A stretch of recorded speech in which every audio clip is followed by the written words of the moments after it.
Welcome to சுகீஸ் kitchen. கீரையும் பருப்பும் சேர்ந்து செய்கிறது எப்படின்னு பார்க்கலாம். இது குழந்தைங்களுக்கு சத்தானதுங்க. குக்கரில் ஒரு கப் துவரம்பருப்பு போட்டு நல்லா கழுவி எடுத்து வச்சுக்கோங்க. அதில் மஞ்சத்தூள், சீரகம், விளக்கெண்ணெய், ஒரு தக்காளி சிறிதளவு போட்டு, பெருங்காயத்தூள் சிறிதளவு போட்டு, ஒரு டம்ளர் தண்ணி ஊற்றி வேக வச்சுக்கோங்க. 2 விசில் வந்தால் போதும். அதை ஆஃப் பண்ணி எடுத்து வச்சுட்டு கீரையை நல்லா கழுவி அதோடு சேர்த்துக்கோங்க. அதையும் ஒரு 2 விசில் விட்டு எடுத்து வச்சுக்கோங்க. அதுக்கப்புறம் சின்ன வெங்காயமோ பெரிய வெங்காயமோ அதுவும் பச்சை மிளகாவும் தேவையான அளவு நறுக்கி வச்சுக்கோங்க.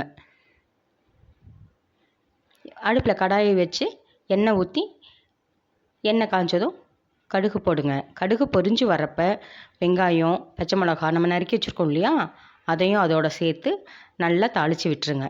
தாளித்து விட்டுட்டு நல்லா பச்சை வாடை போக வெங்காயத்தை வதக்கிடுங்க. அதுக்கப்புறம் நம்ம குக்கரில் வேக வச்சுருக்கோம் இல்லையா, அதில் இந்த தாளித்து வச்சதை கொட்டிடுங்க. கொட்டி உப்பு போட்டு பருப்பு மத்தில் கடைஞ்சி எடுத்து வச்சுருங்க. தேங்க்ஸ் ஃபார் வாட்சிங்.